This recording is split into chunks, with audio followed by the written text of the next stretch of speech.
Baik, kita langsung kepada fikih sholat. Kita lanjutkan, masih banyak kita belum khatam. Rukun yang kedua adalah rukun fi'li.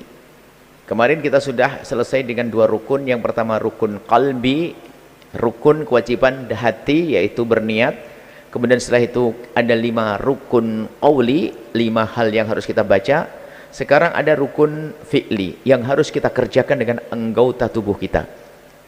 Rukun fi'li adalah hal-hal yang harus dikerjakan di dalam melaksanakan sholat. Artinya jika ada rukun yang tidak dikerjakan walaupun hanya satu rukun, maka sholat tidak dianggap sah. Apa itu? Rukun fi'li dalam sholat ada 7. Ada 7. Pertama, berdiri bagi yang mampu. Yang mampu berdiri. Sholat fardu. Ini sholat wajib. Tidak sah bagi orang yang mampu berdiri kemudian sholatnya duduk, tidak sah. Tapi untuk sholat sunnah, biarpun dia mampu berdiri boleh duduk. Cuman mengamalkan ilmu itu harus ada adab dong. Jangan langsung besok sholat sunnahnya duduk mentang-mentang dapat ilmu baru, jangan gitu dong. Langsung ngapain duduk? Tadi dapat di majelis sholat sunat boleh duduk. Action banget duduk, sudah enak berdiri nih. Pahalanya separuh. Dikatakan pahalanya separuh. Duduk boleh. Mungkin Anda punya target deh. Semalam saya ingin sholat 11 rakaat deh. Cuman saya malam ini pengen nambah, tapi kok berdiri nggak kuat banget. Oke lah, duduk. Tapi jangan terus banyak duduk nanti. Akhirnya kadang-kadang punya ilmu tuh bahaya juga. Sudah asik, sholatnya bener berdiri, ini gara-gara dapat ilmu. Sholat sunnah duduk boleh dan sah, tetap dapat pahala. Malah duduk. Yang repot paling diingatkan gini malah ingat. Wah iya bener juga, malah saya amalkan nanti. Wah ini kacau. Hati-hati. Alasannya banyak kerjaan, sibuk, ceramah yang ustadz, lembur yang bekerja. Nah, ini sholatnya, sholat sunnahnya duduk. Baik. Ini sholat fardu. Kalau sholat fardu harus berdiri bagi yang mampu. Yang mampu ya. Yang tidak mampu jangan dipaksa berdiri. Tidak mampu itu batasnya apa? Tidak harus dia sampai sakit terus terkapar begitu, enggak. Cukup seandainya dia berdiri menjadi tidak khusyuk sholatnya, tidak harus sampai mabuk keliling-keliling, enggak. Mungkin seorang tua kalau berdiri ini takut jatuh jadi masih mikir, maka dia sudah boleh duduk. Cukup seandainya berdiri khusyuknya menjadi terganggu. Jadi berdiri ini kayak miring-miring dan sebagainya. Dan seandainya masih ada penyanggah, dia tetap dianjurkan berdiri, ada tempat untuk ini. Biarpun bagi yang punya udzur seperti itu dia boleh. Yang punya udzur, tua, sakit, sholat fardu dengan duduk. Bahkan kalau sholat fardu pilihannya boleh duduk, setelah nggak bisa duduk boleh baring, nggak bisa baring boleh telentang.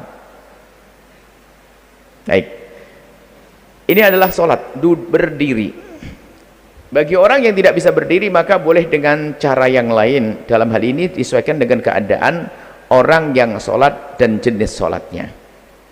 Untuk sholat fardu, jika tidak bisa berdiri maka ia bisa melakukan sholat dengan cara berikut ini. Duduk.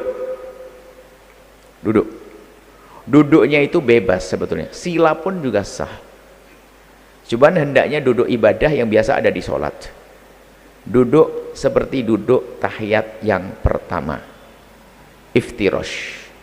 Ingat waktu kalau sholat duhur di tahiyat yang pertama, itulah hendaknya cara duduknya orang yang melakukan sholat.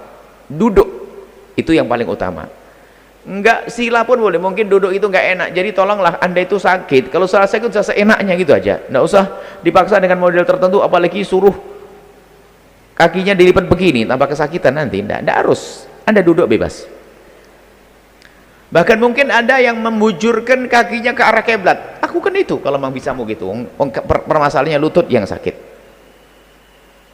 Anda julurkan kaki ke depan nggak apa-apa. Yang penting dadamu menghadap ke kiblat. Dada menghadap ke kiblat. Kalau sudah duduk nggak bisa baring, baringnya menghadapkan dada ke kiblat. Baring ya sama seenaknya, bisa baring kayak mayat dikubur, berarti mana? Kepalanya di arah utara, di arah sini kalau ini mihrab, ya kan? Nggak bisa di sini karena yang sakit ternyata ke tangan kanan, balik ke kiri. Boleh, jadi tidak harus begini kepalanya.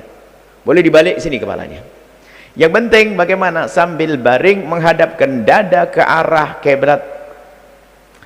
Baring pun nggak bisa, telentang.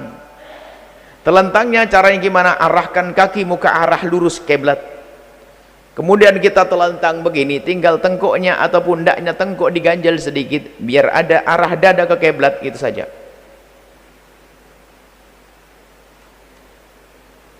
Ke arah kiblat itu.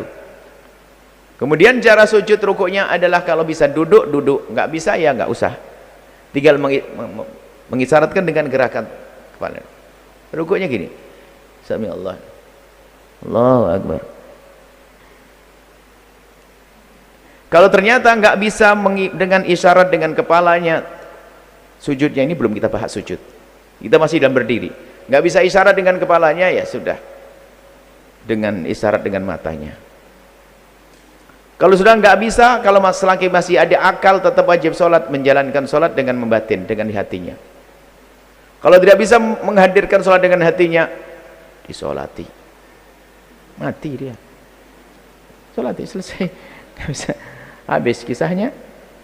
Baik. Ini adalah berdiri ya, selesai. Berbaring, jika tidak bisa berbaring, maka dengan cara telentang. Jika tidak mampu melakukan hal tersebut, maka ia bisa melakukan sholat dengan sebisanya dan senyamannya, biarpun hanya dengan mengisyaratkan dengan mata dan kepalanya. Baik, adapun sholat sunnah tidak harus dikerjakan dengan berdiri, akan tapi berdiri adalah cara yang paling utama. Urutannya sebagai berikut: berdiri, duduk, berbaring.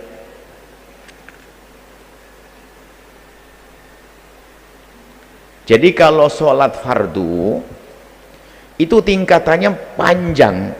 Nggak bisa berdiri boleh duduk, nggak bisa duduk boleh baring, nggak bisa baring boleh telentang, nggak bisa telentang sesuka hati, yang penting enak. Itu sholat fardu. Kalau sholat sunnah enggak. Sholat sunnah bisa berdiri boleh duduk, biarpun bisa duduk boleh baring. Terus setelah itu nggak ada telentang, jangan sholat pemalas kau itu. Jadi 3 tingkatan toh: berdiri, duduk, dan baring untuk sholat sunnah. Baring. Anda kalau pengen sholat sunnah baring, baring. Tapi telentang nggak ada sholat sunnah, sudah selesai. Nggak usah sholat sunnah, nanti doa aja deh, cukup. Baik, kemudian di dalam sholat sunnah, jika tidak bisa dengan cara tersebut, tidak boleh melakukan sholat dengan cara telentang, akan tapi diganti dengan berzikir, berselawat, dan baca Al-Quran tanpa melakukan ibadah sholat sunnah. Di dalam sholat sunnah, walaupun bisa berdiri dalam melaksanakannya, juga diperbolehkan dengan duduk. Akan tapi pahala sholat sunnah separuh dari pahala sholat sunnahnya, separuh dari pahala sholat sunnah yang dikerjakan dengan berdiri. Baik, cara duduk. Sholat dengan duduk. Oh, ini duduk itu ada keterangan. Duduk itu bebas deh secara umum. Paling bagus adalah duduk iftirash. Iftirash itu adalah duduk dengan menjadikan telapak kaki itu sebagai dudukan. Telapak kaki sebagai dudukan, itu iftirash. Tingkatannya ya ada tingkat, 3 tingkat, 4 tingkat ya. Bisa diarahkan di sini kamera. Masa boleh naik meja biar kelihatan? Kalau meja gini tak naikin. Jadi yang pertama adalah iftirash. Sini aja bapak-bapak. Iftirash itu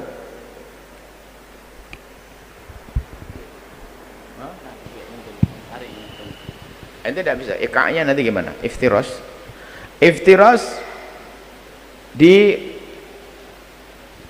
Iftirash itu kalau Anda duduk di tahiyat yang pertama. Tingkatan kedua nggak bisa iftirash, nggak enak, mungkin karena tumitnya atau ini pakai tawarruk. Tawarruk itu duduk dengan cara tahiyat yang kedua, tahiyat di akhir. Gak bisa begitu, tapi jangan sok ya. Ini urutan duduk dalam sholat namanya iqa. Iqa itu Anda duduk di atas 2 tumit. Duduk di atas 2 tumit. Itu juga cara sholat. Tapi enggak, itu tingkat ketiga. Kalau Anda bisa tingkat pertama, ngapain tingkat ketiga? Iqa begini, duduk di atas tumit. Kalau tidak bisa itu tarabbu' sila. Iqa itu ada 2 ya, iqa yang dianjur, iqa yang diperkenankan, iqa begini. Ini namanya iqa. Iqa. Alif, hamzah, qaf, in, iqa. Ada iqa yang enggak boleh. Iqa makruh, iqa-nya anjing. Dengan cara kaki dijulurkan ke depan, tapi sah salatnya, tapi makruh. Kemudian tangan diturunkan ke tanah. Kaki menjulur ke depan, tumitnya lututnya ditinggikan. Lututnya ditinggikan, ada yang nyontohkan.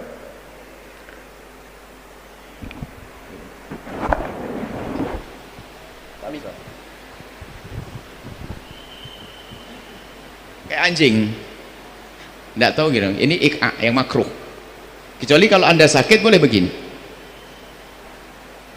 Enggak tahu anjing begini gitu. Ini iqa yang makruh. Iqa yang boleh adalah begini. Jadi kalau Anda sholat sunnah kok lagi begini ya saya apa-apa. Baik, itu saja.